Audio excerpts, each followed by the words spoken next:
গেছি মায়ের মন্দিরে, আমি পুজো নিয়ে মায়ের কাছে যাচ্ছি। চলো এখন পুরো বাড়ি যেটা অনেকটা এসেছে। চলো মায়ের পুজো হয়ে গেছে, আমি এখন বাড়ি যাচ্ছি। পরে ভিডিওটা স্কুল দেখো। আমি এখন মানে এখানে একটা মন্দির আছে, এই মন্দিরে দেখাবো। চলো আমি আজকে সারাদিন তৈরি করেছি আজকে দেখো।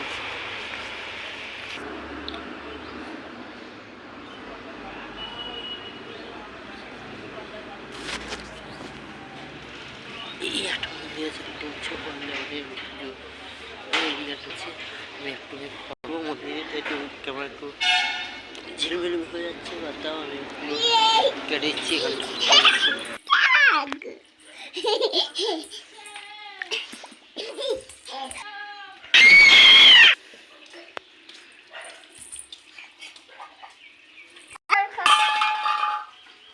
দাও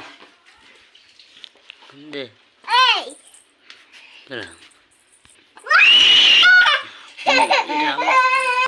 কে